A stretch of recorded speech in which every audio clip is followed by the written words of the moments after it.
Hello students, welcome to your favorite channel English Learning Assam. Today I start the report writing for HS Final Examination 2025. মৰমৰ ছাত্ৰ ছাত্ৰীসকল, আজি মই তোমালোকৰ অহা HS Final Examination 2025 প্ৰস্তুতি হকে ইংলিছ কম্পালসৰি সাবজেক্টৰ এটি ৰিপোৰ্ট ৰাইটিং লৈ আহিছোঁ। আজিৰ এই ইম্পৰ্টেণ্ট ৰিপৰ্ট ৰাইটিংটো হ'ল এ ব্লাড ডোনেশ্যন কেম্প। চ' মৰমৰ ছাত্ৰ ছাত্ৰীসকল, বহুতে মোক কমেণ্ট কৰিছে আৰু বহুতে জনাইছে যে ছাৰ ব্লাড ডোনেশ্যন কেম্পৰ এটা ৰিপৰ্টৰ এটা ভিডিঅ' বনাব লাগে। গতিকে আজি মই তোমালোকৰ পৰীক্ষাৰ প্ৰস্তুতিৰ হকে এই টপিকটো বাছি লৈছোঁ। কোৱেশ্চনটো তোমালোকৰ এনেকুৱা হ'ব পাৰে, a blood donation camp was organised last month in your school under the aegis of an NGO named live and let live. As an editor of your school magazine, write a report in 100 to 125 words on the widely acclaimed activity। মানে ধৰা তুমি তোমাৰ স্কুলৰ মেগাজিনৰ এজন সম্পাদক, তোমাৰ স্কুলত যোৱা মাহত এটি local NGO live and let লিভৰ সহযোগত তোমাৰ স্কুলত এটি কি ব্লাড ডোনেশ্যন কেম্প এটা পাতিছা। 100 পৰা 125টা শব্দৰ ভিতৰত সেই বিষয়ে তোমাৰ স্কুলৰ মেগাজিনত লিখাকৈ এটি ব্লাড ডোনেশ্যন কেম্পৰ এটি তোমালোকে ৰিপৰ্ট প্ৰস্তুত কৰিব লাগে। চ' এতিয়া তোমালোকে আনচাৰ লৈ আহা। ইতিমধ্যে তোমালোকক মই কেইবাটা ভিডিঅ'ত কৈছোঁ যে যেতিয়া তোমালোকে ৰিপৰ্ট লিখিবা, এট ফাৰ্ষ্ট তোমালোকে ৰিপৰ্টৰ কি টাইটেলটো দিবলৈ ট্ৰাই কৰিবা। চ' ইয়াতে টাইটেলটো হ'ব এ ব্লাড ডোনেশ্যন কেম্প এট, স্কুলৰ নাম দিয়া নাই তেতিয়াহ'লে তোমালোকে XHS স্কুলো দিব পাৰা, নহ'লে এই ব্লাড ডোনেশ্যন কেম্প বুলিও দিব পাৰা, দি তোমালোকে আণ্ডাৰলাইন কৰিবা। তাৰপিছত মই কৈছিলোঁ যে ৰিপৰ্ট লিখোঁতে name of the reporter agency লিখিব লাগে। বাই এক্স কি editor of YHS school to be published in school magazine. So' এইটো তোমালোকে লিখিলা, name of the reporter and agencies. Next, name of the place and date. তোমালোকে ধৰা গুৱাহাটী, মই কৈছিলোঁ যে তোমালোকে গুৱাহাটীৰ পৰা লিখিবা Guwahati 13th February 2025। A blood donation camp was organised 2 days ago in our YHS school under aegis of an NGO named Live and Let Live।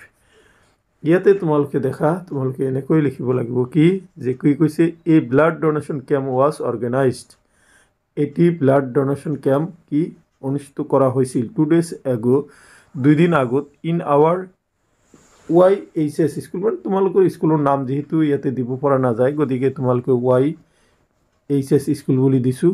Under aegis of an NGO মানে সহযোগত, এজিছ মানে সহযোগত, এটা NGOৰ সহযোগত, NGOটোৰ নাম হ'ল কি let and life and let life and a medical team, আৰু এটা কি মেডিকেল বা টিমৰ সহযোগক constituting of 4 top class doctors and 10 medical students. মানে আৰু সেই মেডিকেল টিমটো কেনেকৈ লোৱা হৈছিল, সেই মেডিকেল টিমত কি আছিলে 4জন টপ ক্লাছ কি ডক্টৰক সেই কমিটিখনত আছিল, আৰু 10জন মেডিকেলৰ ছাত্ৰ সেই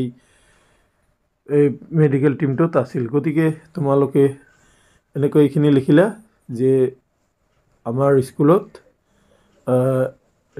লাইভ এণ্ড লেট লাইভ এটি লোকাল NGOৰ সহযোগত আৰু এটা মেডিকেল টিম যিটোৰ গঠিত হৈছিল 4জন ডক্টৰ আৰু 10জন মেডিকেল ছাত্ৰক লৈ, তাৰ সহযোগ কি 2 দিন আগত আমাৰ স্কুলত এটি আমাৰ স্কুল এইচএস স্কুলত এটি কি কৰিছিল মেডিকেল এটি ব্লাড ডোনেশ্যন কেম্প অনুষ্ঠিত হৈছিল বা পতা হৈছিল the program started at 8:30 am in the morning. Program to at our school auditorium. Our school auditorium program to 8:30 am কি আৰম্ভ হৈছিল Principal of our school started this program by donating his blood first. আমাৰ স্কুলখনৰ বা আমাৰ বিদ্যালয়খনৰ principal ছাৰে নিজে ব্লাড দি সেই প্ৰগ্ৰামটো কি কৰিছিল আৰম্ভ কৰিছিল দেখিছে তোমালোকে যিকোনো এটাই যেতিয়া তোমালোকৰ প্ৰিন্সিপালে যেতিয়া ব্লাড দি ষ্টাৰ্ট কৰিব তেতিয়াহ'লেতো কোনো ধৰণৰ প্ৰশ্নই নাহে যেহেতু ব্লাডটো প্ৰিন্সিপাল দিছে তেতিয়াহ'লে সকলো ছাত্ৰ ছাত্ৰী কি হ'ব ইয়াৰ দ্বাৰা আগ্ৰহী হৈ উঠিব After that, teachers and students, especially the healthy youths of our school, participate in the program by donating blood in a very positive way. তাৰ পিছত কি কৰিছে আমাৰ স্কুলৰ শিক্ষাগুৰুসকল আৰু যিবিলাক স্বাস্থ্যৱান কি আছিলে ছাত্ৰ ছাত্ৰী আছিলে সিহঁতে কি কৰিছিল সিহঁতৰ ব্লাডটো দি সিহঁতে কি কৰিছিল এই প্ৰগ্ৰামটো কাৰ্যসূচীটো কি কৰিছিল খুব ধনাত্মকভাৱে এই ব্লাড ডোনেটিং কেম্পৰ কাৰ্যসূচীটো কি কৰা হৈছিল আৰম্ভ হৈছিল Even some students from other school participates in the program by donating blood আনকি আমাৰ স্কুলৰ ওচৰ চুবুৰীয়া কেইখন স্কুলৰো ছাত্ৰ ছাত্ৰীসকলেও সিহঁতেও কি কৰিছিল নিজৰ ব্লাডটো দান কৰি প্ৰগ্ৰামখনত কি কৰিছিল অংশগ্ৰহণ কৰিছিল I donated my blood at 10:30 am মই মোৰ ব্লাড ডোনেট কৰিছিলোঁ 10:30 am In the middle of the program around 11 am a doctor also gave a speech on the benefits of blood donation.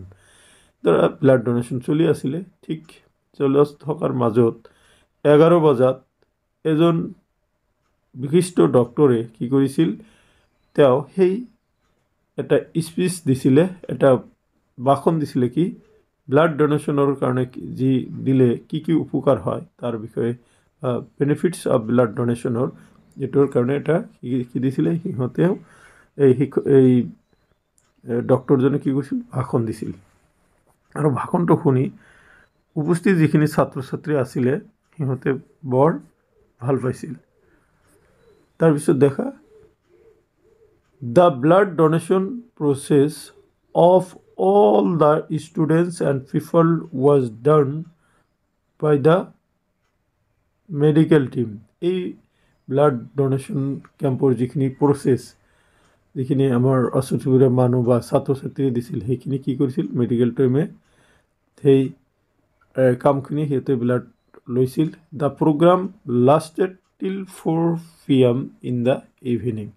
প্ৰগ্ৰামটো সন্ধিয়া ঠিক 4:30 বজালৈকে চলিছিল গতিকে এইটো এটা গ্ৰাণ্ড ছাকচেছ হৈছিলে তো তোমালোকৰ এইখিনি হ'ল কি ব্লাড ডোনেশ্যন কেম্পৰ পেজেছ এতিয়া তোমালোকে লাষ্টত তোমালোকৰ ৰিপৰ্ট ৰাইটিং লিখিলে লাষ্টত নিজৰ ছিগনেচাৰটো দিব লাগে ডেজিগনেশ্যন সহ দিলে ভাল গতিকে ইয়াতে x editor of school magazine YHS school so' তোমালোকে নিশ্চয় গম পালা যে এটা ৰিপৰ্ট লিখোঁতে পোনপ্ৰথমতে তোমালোকে টাইটেল দিবা তাৰপিছত নেম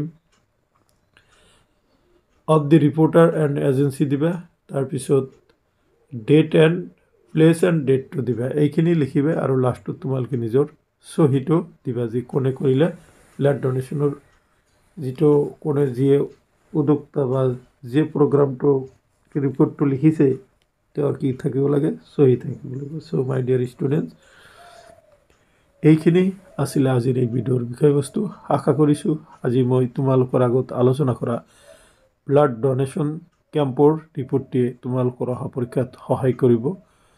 এইখিনি কৈ আজিৰ এই ভিডিঅ' ইয়াতে সমাপ্ত কৰিছোঁ। থেংক ইউ ফৰ ৱাচিং।